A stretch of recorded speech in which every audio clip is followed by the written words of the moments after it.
Hello everyone, I welcome you again. कैसे हैं सभी लोग? आई होप आप बहुत ही अच्छे होंगे, स्वस्थ होंगे और सुरक्षित होंगे। तो मेरा नाम अमित कुमार है and I welcome you again on MAT physics YouTube channel.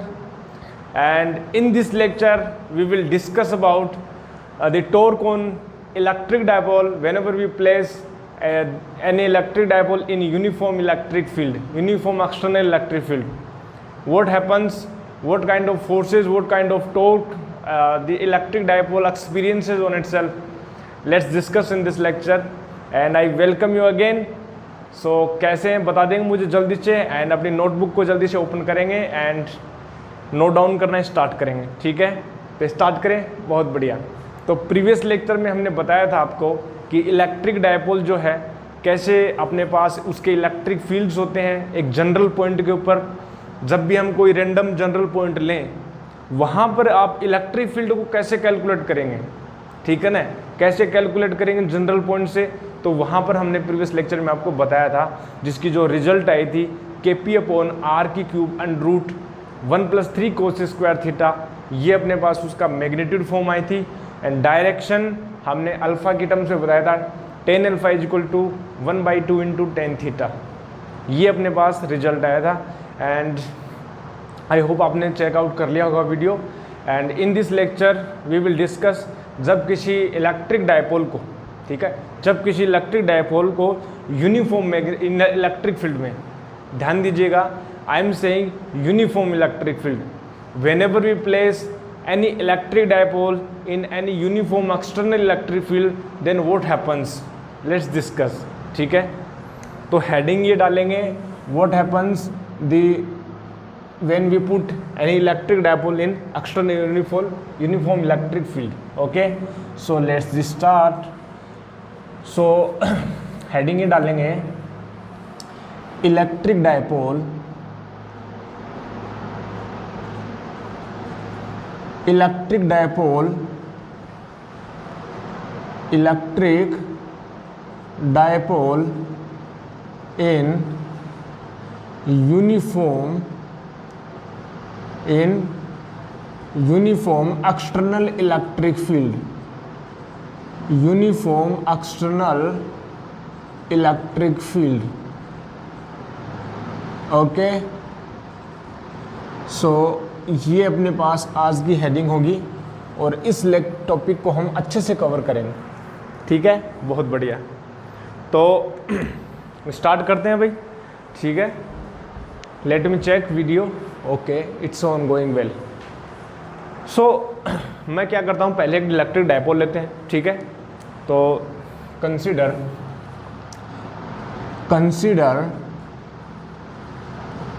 N electric dipole, consider an electric dipole of charges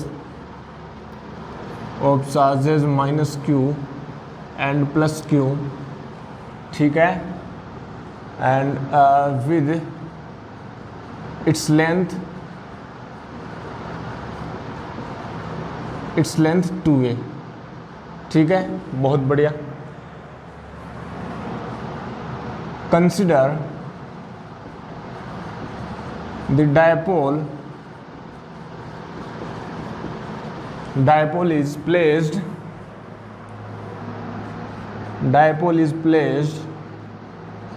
at an angle theta, ठीक है, from the direction of electric field। ठीक है, एज शोन इन फिगर। ठीक है, theta is angle between dipole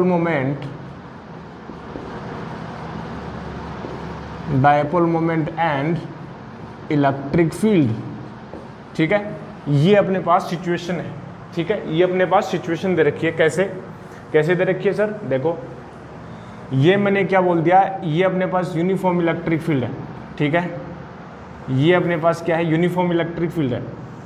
uniform electric field means क्या होता है, in which magnitude and direction of electric field is same everywhere, ठीक है। And how to represent it in graphically? So to represent the uniform electric field graphically, just draw the lines with equal separation and unidirection. Okay, so there as shown in figure I have drawn the lines. So this is uniform electric field. Okay, so let's say this is E vector, but I am saying that a dipole, okay, a dipole of dipole moment that is P. Okay, so dipole moment is here. Dipole moment P is equal to Q into 2a. 2a is the length of the dipole. Okay, so here it is shown. ये हमने एक electric dipole को show कर दिया भैया। कैसे show करेंगे? The angle between dipole moment and electric field is theta. Okay, so let's say this is the dipole. Okay, this is the plus q and this is minus q. This is the minus q charge and this is plus q charge, and we know that direction of dipole moment is from minus q charge to plus q charge. Okay, so minus q to plus q, this is the direction of dipole, and where is the dipole center? It is a midpoint. So here is the dipole center, and this is the dipole moment direction, that is ये हो गया अपने पास p vector. Okay, this is p vector, and let's say this is the angle theta, this is the angle theta. Okay, theta तो सब जगह same है। देखो ये भी थीटा होगा, ये भी थीटा होगा, ये भी थीटा होगा, क्योंकि ये जो सारी लाइन है वो पैरेलल है, ठीक है। And this is the dipole moment p vector. अब देखिए, this is situation I have written and drawn on this whiteboard. So अब देख कैसे करें। अब तुम बोलोगे सर कैसे करें इसको सोल्व? तो देखिए, हमें क्या निकालना है, हमें इसकी एनालिसिस करना है कि इसके ऊपर कितने फोर्सेस लगेंगे, कितना टॉर्क लगेगा, ठीक है, वो सब एनालिसिस करेंगे। ओके, ठीक है। तो भाई सबसे पहले हम फोर्सेस की बात कर लें। बिल्कुल सर, फोर्सेस की बात कर लेते हैं, and then we will go towards the torque, ठीक है। So how to calculate the force कैसे कैलकुलेट करेंगे? पहले हम प्लस क्यू चार्ज के ऊपर निकाल लेते हैं फोर्स, माइनस क्यू चार्ज के ऊपर निकाल लेते हैं, ठीक है, टोटल फोर्स निकाल लेंगे, ठीक है। तो हम देखेंगे द चार्ज, ठीक है, द फोर्स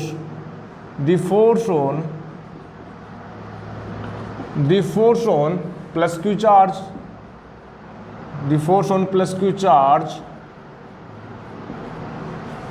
इज, क्या होगा भाई?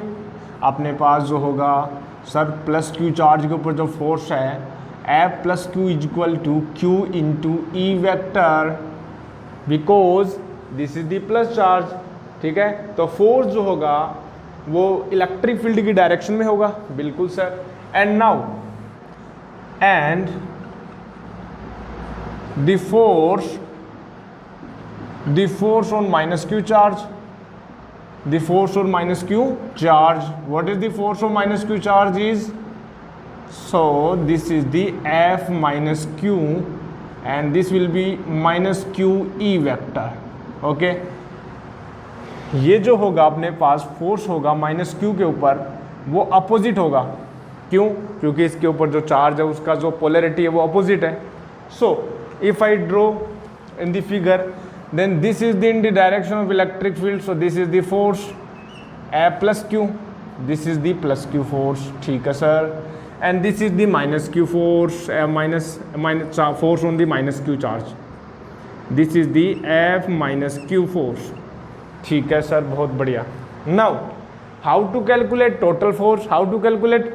So force is a vector quantity, and to calculate the total force just we add as a vector sum. So the force, ठीक है, now the total force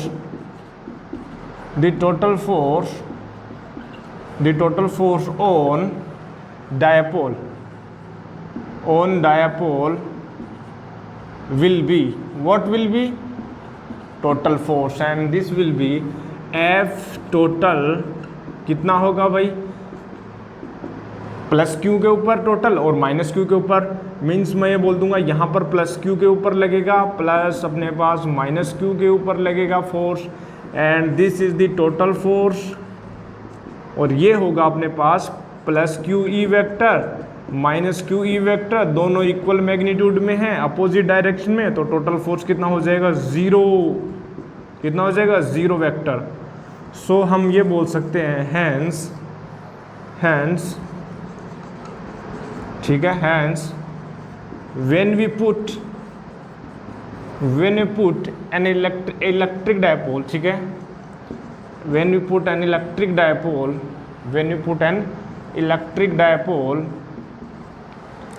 in uniform external electric field, in uniform external electric field, then total force on dipole, on electric dipole will be 0। ठीक है, बहुत बढ़िया sir, मज़ा आ गया। तो हमने क्या बोला कि टोटल जो फोर्स होगा, ठीक है, कोई electric dipole uniform electric field में रखा है, ठीक है, रेंडम डायरेक्शन के ऊपर थीटा एंगल पर, ठीक है, बना रहा है अपने पास इलेक्ट्रिक फील्ड से, तो उसके ऊपर जो फोर्स होगा, ठीक है, नेट फोर्स होगा वो 0 होगा, ठीक है। हालांकि इंडिविजुअल फोर्सेस हैं, ठीक है, इंडिविजुअल फोर्सेस ये अपने पास इलेक्ट्रिक फील्ड की डायरेक्शन ये जस्ट इसके opposite, but net total force what will be total force will be 0। Now what about the torque, torque क्या होगा sir, what about the torque.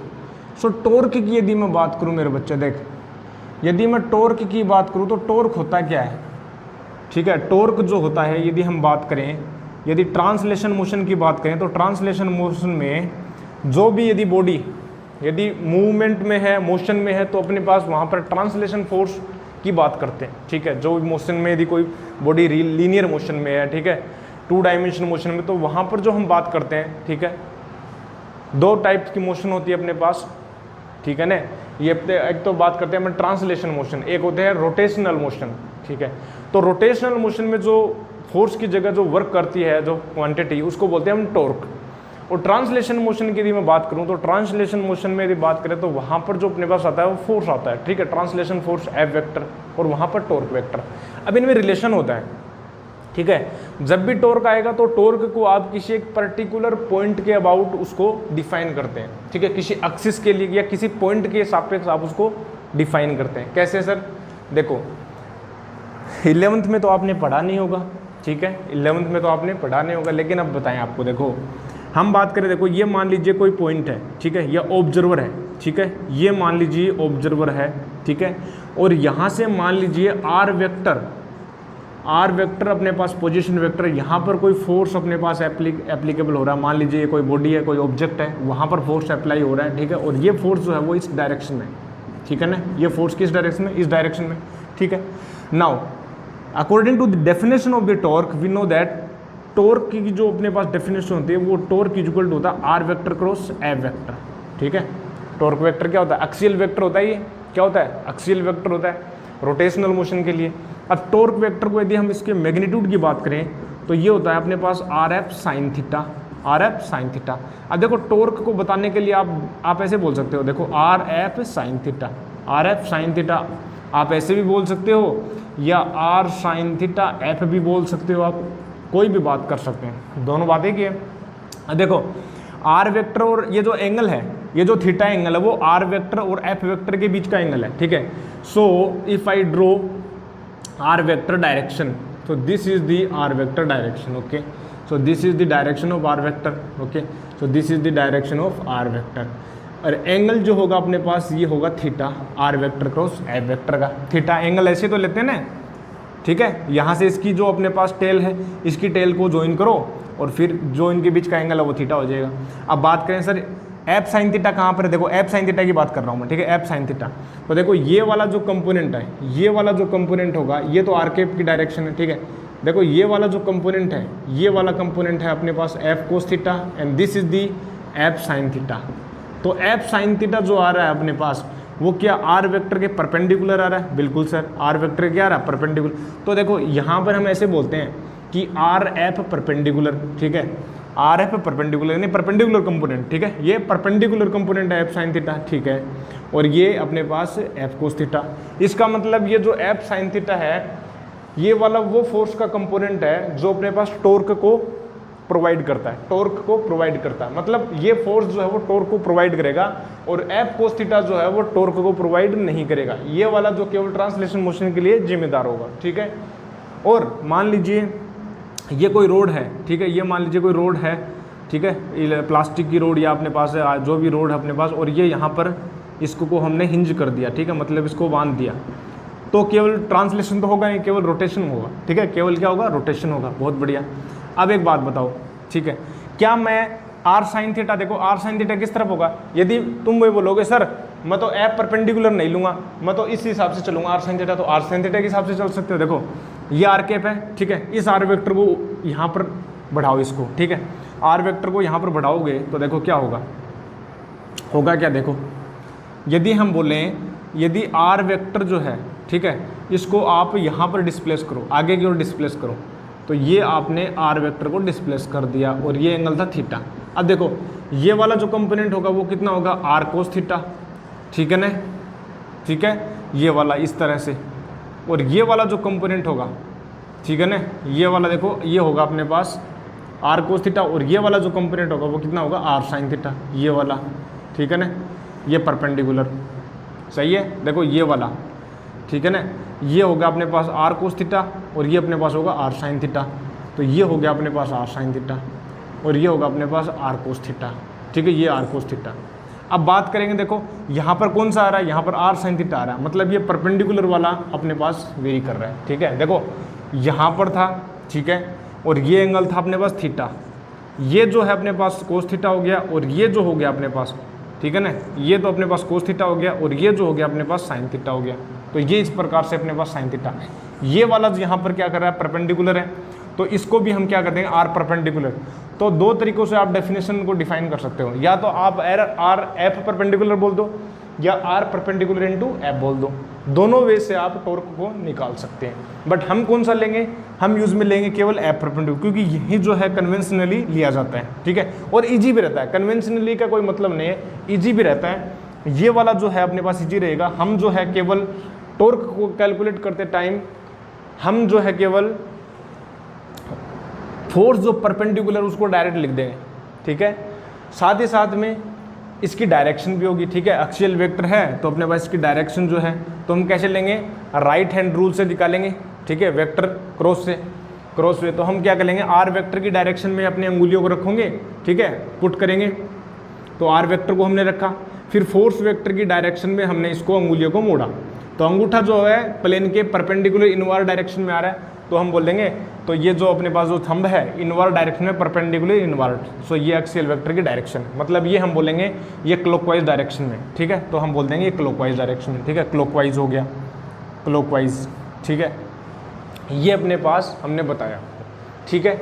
लेकिन हम कौन सा लेंगे, एफ साइन थीटा वाला, तो ये अपने पास कुछ जनरल सी बात होती है, ठीक है, ये अपने पास टॉर्क की बात है। अब बात करेंगे सर यहाँ पर टॉर्क लगेगा या नहीं लगेगा, हमें बताओ। तो देखो टॉर्क क्या मतलब होता है, देखो यहाँ पर यदि मैं बात करूँ नेट फोर्स 0 है, ठीक है, हियर नेट फोर्स तो 0 है, हियर नेट फोर्स 0 है। देखो मैं इसको इरेज कर देता हूँ ताकि अच्छे से लिखा स्पेस मिल जाए, ठीक है, तो ये अपने पास हमने इसको इरेज किया। अब बात करते हैं, देखो टॉर्क कैसे लगेगा इसके ऊपर, टोटल फोर्स तो 0 है, टोटल फोर्स तो 0 है, तो देखना जरा, टोटल फोर्स तो 0 है, देखो आगे लिखेंगे, here total force on dipole is 0, dipole is 0, but देखना जरा, बट ठीक है ना, both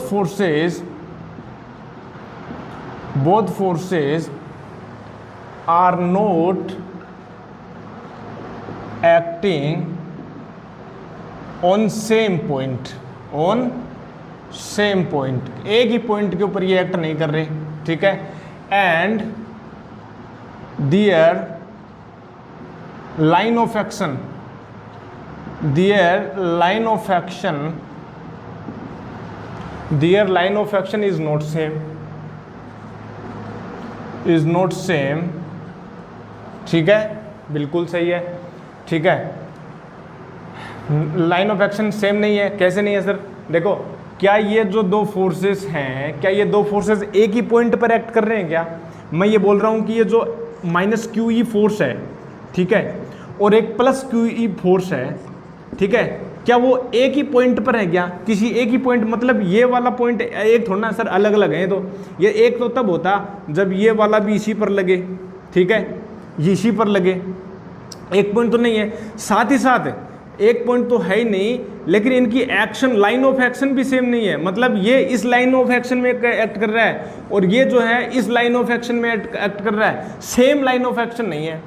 और जब किसी दो फोर्सेस होते हैं, ठीक है, दो फोर्सेस होते हैं, उनकी लाइन ऑफ एक्शन सेम नहीं है और एक ही पॉइंट पर एक्ट नहीं करते हैं, तो वे जो है टॉर्क को जनरेट करेंगे। और यदि फोर्स इक्वल है, कोई अपने पास रिजिडली कोई बॉडी, यहाँ पर कोई रिजिड मूवमेंट तो है नहीं, किसी को बांध तो रखा ही नहीं हमने, तो ये फ्री है मूव करने के लिए।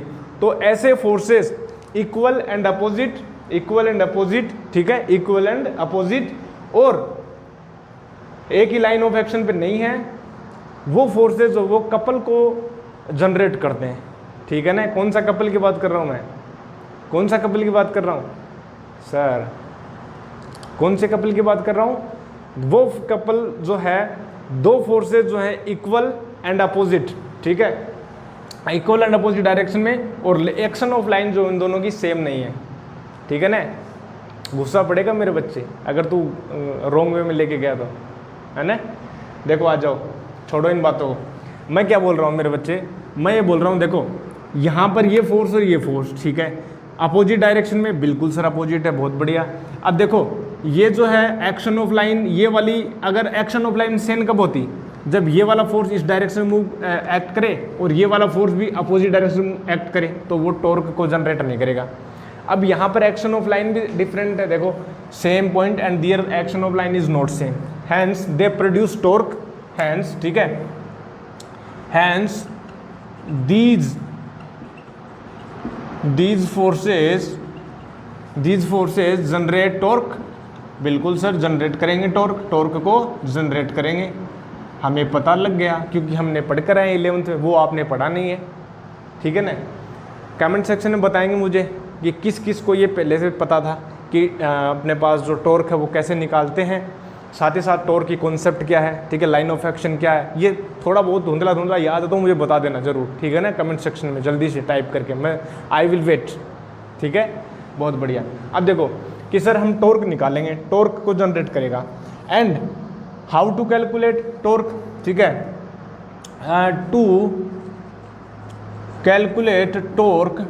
To calculate torque we choose any reference point, ठीक है, we choose any reference point,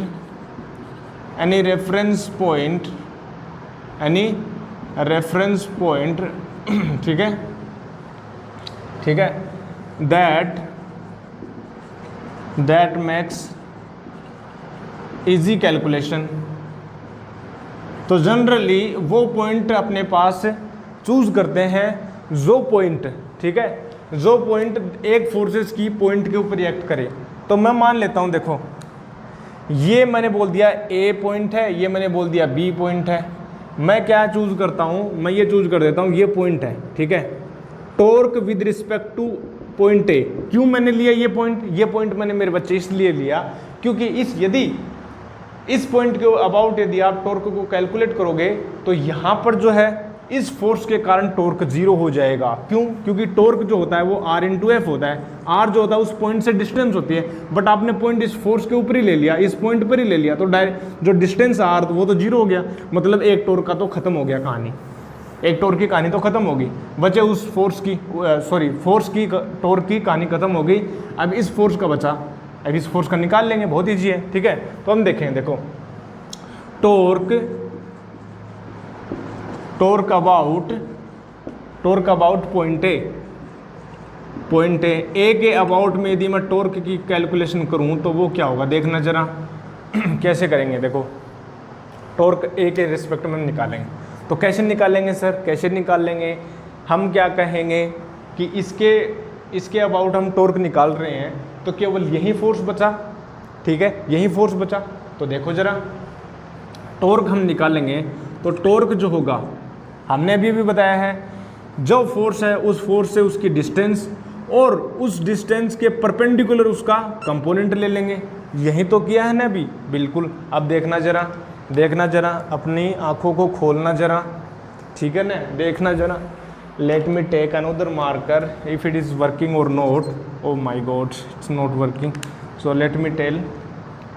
सो देखो ये वाला जो फोर्स है, बिल्कुल है जी सर। देखो आर वेक्टर जो है, ये वाला आर वेक्टर है कि नहीं है, बिल्कुल सर ये आर वेक्टर है, ठीक है। अच्छा ये जो अपने पास आर वेक्टर की अपने पास क्या है, डिस्टेंस है, ये डायरेक्शन आर कैप, ठीक है, ये क्या है आर कैप। देखना जरा ये जो आर कैप और ये अपने पास जो फोर्स है इनके बीच का एंगल कितना, थीटा, बिल्कुल ये थीटा है तो ये भी थीटा होगा, इसके लॉन्ग में ही ये भी, ठीक है। अब देखो हमने डायपोल के बीच ये वाली डिस्टेंस कितनी होगी, आर कितनी होगी, तो आर तो हमने 2a ले रखी है ना। अरे डायपोल की लेंथ कितनी ले रखी है, 2a ले रखी है सर, बिल्कुल ले रखी है 2a, बिल्कुल। तो अपने पास आर तो अपने पास हो गई 2a, ये a के रिस्पेक्ट में हम निकाल रहे हैं, ठीक है, तो आर तो हो गई 2a, बिल्कुल सर। अब देखना जरा फोर्स जो है ना, फोर्स कितना होगा, परपेंडिकुलर, इस एक्सिस के परपेंडिकुलर। देखो ये वाला कंपोनेंट कितना आ जाएगा, this component of the force will be F plus Q cos theta and this will be F plus Q sin theta. So this is the perpendicular force, means F plus Q sin theta. सही है, तो perpendicular वाला force कौन सा है, ये अपने पास है F plus Q sin theta, और F plus Q है कितना सर, F plus Q जो अपने पास है वो है QE sin theta and Q into 2A, Q into 2A क्या होता है, अभी तो ऊपर लिख रखा है ना, dipole moment. Q into 2A क्या होता है, डायपोल मोमेंट होता है ना, P is equal to Q into 2A product of the either charge and the distance between the opposite charges. तो Q इंटू 2A जो हो गया अपने पास वो होता है P, और ये हो गया इलेक्ट्रिक फील्ड, ये हो गया sign theta. So this is the result of the torque. But what about the direction, क्या मैं ऐसे लिख सकता हूँ, ठीक है, क्या मैं ऐसे लिख सकता हूँ, सो कैसे लिख सकते हो सर, देखो टो ए वेक्टर, ठीक है, या टॉर्क वेक्टर लिख देते हैं, टो वेक्टर या टो ए वेक्टर एक ही बात है यार, रिप्रेजेंटेशन का तरीका है। क्या A vector cross B vector की तरह मैं इसको लिख सकता हूँ P cross E sine theta, यानी P vector cross E vector is equal to P E sine theta, ठीक है, P E sine theta. So this is the result, ठीक है, this is the result torque on any electric dipole in uniform electric field, in uniform electric field, external uniform electric field. बहुत बढ़िया sir, वाजिबा, मज़ा आ गया। कैसे, देखो एक और बात बताना मेरे को, ये अपने पास हो गया टॉर्क, ठीक है, डायरेक्शन कैसे निकालेंगे, P vector cross E vector की डायरेक्शन में, पी वेक्टर की डायरेक्शन तो इस तरफ है, इलेक्ट्रिक फील्ड की डायरेक्शन में अपनी अंगुलियों को कर्ल कर दो, अपना अंगूठा जो है परपेंडिकुलर इनवर्ड की डायरेक्शन में है, मतलब जो टॉर्क है वो इस तरफ है, ठीक है ना, इस तरफ है। अब तुम कहोगे सर आपने जो टॉर्क निकाला वो इस पॉइंट के अबाउट निकाला, मैंने कहा बिल्कुल, क्योंकि ये इजी हो गया, क्योंकि एक फोर्स वो जीरो हो गया। यदि इस पॉइंट के अबाउट निकालना चाहें तो निकाल सकते हैं, बिल्कुल निकाल सकते हैं। कैसे निकालेंगे भाई, देखो यदि मैं आपसे बात करूं, देखो ये इस तरफ से फोर्स लग रहा है और ये यदि इस तरफ से फोर्स लग रहा है, यानी प्लस QE, ठीक है, और ये माइनस QE है। बात है कि ये किसी भी पॉइंट को ले लो, बस ये कॉम्प्लिकेटेड हो जाएगा थोड़ा सा, और कुछ नहीं है। हम बात करें, देखो ये एंगल थीटा है, ठीक है, और ये दो है, ये वाली जो डायरेक्ट, देखो इस पॉइंट के अबाउट निकालना चाह रहे हैं, तो इस पॉइंट के अबाउट निकालना चाहिए, तो इस फोर्स के लिए इसका टॉर्क क्या होगा, देखो ये तो आर वेक्टर है, इसका परपेंडिकुलर कंपोनेंट कितना हो जाएगा, QE साइन थीटा, इस तरफ हो जाएगा, ये हो जाएगा QE कोस थीटा। ये वाला तो टॉर्क में अपने पास करेगा नहीं कंट्रीब्यूट, तो ये वाला करेगा। तो टॉर्क जो है O के अबाउट, ठीक है, 1 का, इस फोर्स को मैं मान लेता हूँ 1 फोर्स मान ले, इसको प्लस Q बोल देते हैं, ठीक है, F प्लस Q, तो यहाँ पर होगा टॉर्क जो है प्लस क्यू फोर्स के कारण जो है प्लस अपने पास प्लस क्यू ई फोर्स के कारण जो टॉर्क होगा वो होगा अपने पास क्यू ई साइन थीटा, ठीक है, इंटू ए। सही है, क्योंकि डिस्टेंस कितनी इनके बीच की, ए डिस्टेंस है। अब देखना जरा, क्या माइनस क्यू ई के कारण जो टॉर्क होगा वो कितना होगा, देखना जरा। ये वाला जो है अपने पास, यदि आप ज्योमेट्री करोगे ना इसकी, तो ये वाला भी किस तरफ आएगा, ये अपने पास क्यू ई साइन थीटा इस तरफ आएगा। ज्योमेट्री से आप निकाल सकते हैं। कैसे सर, देखो यहाँ से एंगल कितना है, ये वाला एंगल थीटा, ये कितना होगा, ये 90 होगा, ये टोटल 180 है, ठीक है। और ये वाला जो एंगल होगा वो होगा 180 माइनस 90, तो ये होगा 90 माइनस थीटा। और यहाँ पर यदि इसका component Q E cos theta लोगे तो कोस 90 माइनस थीटा कितना होता है, साइन थीटा, और ये हो जाएगा क्यू ई कोस थीटा, ठीक है। तो सही है। अब यहाँ पर देखेंगे तो यहाँ पर हो जाएगा Q E sine theta into what is the distance of the force and the अपने पास position vector, this is the a distance. तो क्यू ई, अब देखो जरा, ये वाला जो टॉर्क है, ये वाला टॉर्क की डायरेक्शन क्लॉकवाइज है, ये इस तरफ रोटेट करेगा। क्यों, क्योंकि अपने पास फोर्स वेक्टर इस तरफ है और आर वेक्टर ये है, R vector cross F vector अंदर की ओर। अब देखना जरा, यहाँ से यदि बात करें, यहाँ से यदि बात करें तो R vector cross F vector ये भी अंदर की ओर है, ठीक है ना। राइट हैंड को यूज में लेंगे, राइट हैंड को यूज में लेंगे, क्या करेंगे, आर वेक्टर की डायरेक्शन में अपने पास अंगुलियों को रखेंगे, ठीक है, ऐसे आर वेक्टर की डायरेक्शन में अपने अंगुलियों को रखेंगे और कर्ल कर देंगे अपने पास फोर्स वेक्टर की तरफ, और ये जो हो जाएगा अपने पास क्लॉकवाइज डायरेक्शन में। समझे इस बात को, ठीक है ना। अरे आर वेक्टर, यहाँ से आर वेक्टर बाहर की तरफ ही तो है, आर वेक्टर यही तो है। अब पहले आर वेक्टर ये था, अब की बार आर वेक्टर ये हो गया। तो आर वेक्टर और फोर्स किस तरफ है, फोर्स परपेंडिकुलर है ना, perpendicular R vector cross F vector. ये ऐसे बोल दो कि ये वाला फोर्स है, ठीक है, एफ वेक्टर, तो R vector cross F vector perpendicular inward आ रहा है, दोनों क्लॉकवाइज हैं। तो दोनों टॉर्क जो क्लॉकवाइज है तो दोनों क्या हो जाएंगे, ऐड हो जाएंगे।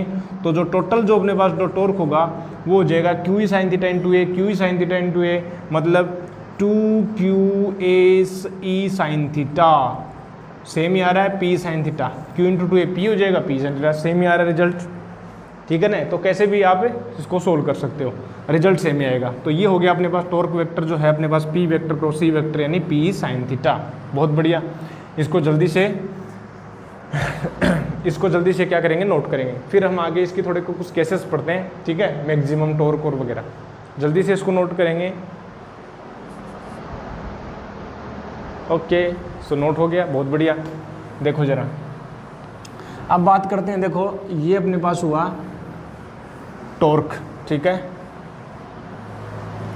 ये अपने पास हुआ, अपने पास जो टॉर्क है अपने पास, जब हम किसी डायपोल को यूनिफॉर्म इलेक्ट्रिक फील्ड में रखते हैं तो कितना आया था अपने पास जो टॉर्क, अपने पास जो टॉर्क हमने कैलकुलेट किया, वो जो टॉर्क आया वो अपने पास आया था PE sine theta, this is the torque, ठीक है, when we put an electric dipole in uniform electric field. या हम इसकी वेक्टर फॉर्म में लिखें इसको, tau vector is equal to P vector cross E vector, ठीक है ना, ये अपने पास आता है।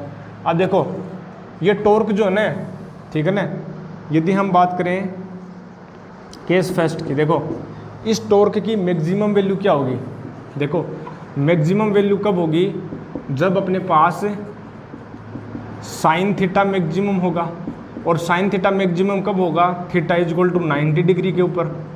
मतलब ये होगा टॉर्क जो है वो मैक्सिमम टॉर्क जब लगेगा जब ये परपेंडिकुलर होगा यूनिफॉर्म इलेक्ट्रिक फील्ड के, मतलब ये वाला जो है ऐसे टिल्टेड ना होकर ये इसके परपेंडिकुलर है, तब मैक्सिमम टॉर्क लगेगा, फटाक दे जल्दी से आएगा, तुरंत जल्दी से वो रोटेट होकर अपने पास इलेक्ट्रिक फील्ड की डायरेक्शन में आ जाएगा।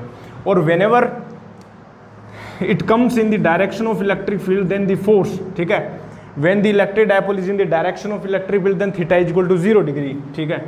तो theta is equal to 0 degree means P vector is equal to parallel, ठीक है, P vector is equal to parallel to electric field vector. और यहाँ पर जो है अपने पास जो थीटा है वो मिनिमम होगा, सॉरी थीटा विल टॉर्क जो है वो अपने पास 0 होगा, ठीक है। And what about the minimum torque, minimum torque let's take theta is equal to 180 degree means P vector is anti parallel to electric field and here torque will be minimum and this will be minus PE। ठीक है, बहुत बढ़िया। ये अपने पास होता है maximum, ये 0 यहाँ पर मिनिमम, ठीक है, माइनस P। होता क्या है, देखो जब भी आप किसी डायपोल को किसी एंगल थीटा के ऊपर रखते हो तो टॉर्क लगता है। टॉर्क लगने से वो जो डायपोल है वो इलेक्ट्रिक फील्ड की डायरेक्शन में आ जाता है और उसके अलाइन हो जाता है। यदि आपने यहाँ से थोड़ा टिल्ट किया तो भी ये वापस आ जाएगा, ठीक है ना। मतलब ये वाली जो अपने पास जब भी, सब मान लीजिए आपके पास कोई डायपोल इस तरह है, ठीक है, इलेक्ट्रिक फील्ड की डायरेक्शन में रखा हुआ है। आपने क्या किया, उस डायपोल को थोड़ा सा आपने ऊपर की ओर थीटा एंगल से आपने उसको ऊपर की ओर उठाया, तुरंत टॉर्क लगेगा, इलेक्ट्रिक फील्ड की डायरेक्शन में आ जाएगा और तुरंत जो टॉर्क है वो 0 हो जाएगा। क्यों? क्योंकि थीटा इक्वल टू 0 डिग्री पर कितना टॉर्क 0 हो गया।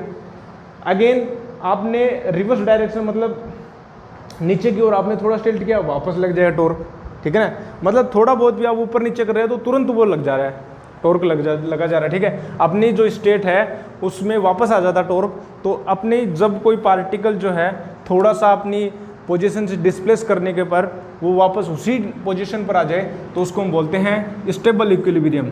वो आगे बात करेंगे, अभी ये बात नहीं कर रहे हैं, ये स्टेबल इक्विलिब्रियम में है, ठीक है। और ये वाला क्या होता है, अनस्टेबल इक्विलिब्रियम में। जब ये अपोजिट डायरेक्शन में होता है ना डायपोल, ऐसे है, तो आप क्या करोगे, थोड़ा सा भी आप यदि ऊपर की ओर खिसकाओगे तो वापस उसी डायरेक्शन में आकर वापस इस डायरेक्शन में आकर ये अलाइन हो जाएगा। तो ये जो है वो अनस्टेबल इक्विलिब्रियम है, ठीक है ना। ये क्या है, अनस्टेबल इक्विलिब्रियम है। और यहाँ पर तो टॉर्क लगेगा ही नहीं, यहाँ पर तो टॉर्क लगेगा ही नहीं, मतलब जैसा है वहीं पर ही है, जैसा है ये न्यूट्रल हो गया, ठीक है ना, बहुत बढ़िया। तो ये हो गया। तो ये अपने पास जो है टॉर्क की बातें की हमने आज, ठीक है। Torque what happens whenever you put any electric dipole in external electric field और electric field is uniform, ठीक है ना, इसको नोट करेंगे। इलेक्ट्रिक फील्ड क्या है, इलेक्ट्रिक फील्ड इज यूनिफॉर्म। सो यहाँ तक हमने किया। एंड नाउ आज के लिए जो है इतना ही रखेंगे। क्यों रखेंगे आज के लिए इतना, ठीक है, क्यों रखेंगे, क्योंकि नेक्स्ट लेक्चर में जो अपने पास पढ़ेंगे, जब किसी इलेक्ट्रिक डायपोल को नॉन यूनिफॉर्म में रख देते हैं तब क्या होता है, साथ ही साथ इसके जो न्यूमेरिकल्स है वो भी करेंगे, जो अपने पास डायपोल के रिगार्डिंग जो कुछ न्यूमेरिकल्स अभी नहीं किए हैं उसको भी करेंगे नेक्स्ट लेक्चर में, ठीक है। तो मैं मिलता हूँ आपको नेक्स्ट लेक्चर में। तब तक के लिए क्या करना है, stay healthy, stay happy and keep taking liquid diet and do more and more outdoor activity. I will meet you in next lecture. तब तक के लिए थैंक यू वेरी मच।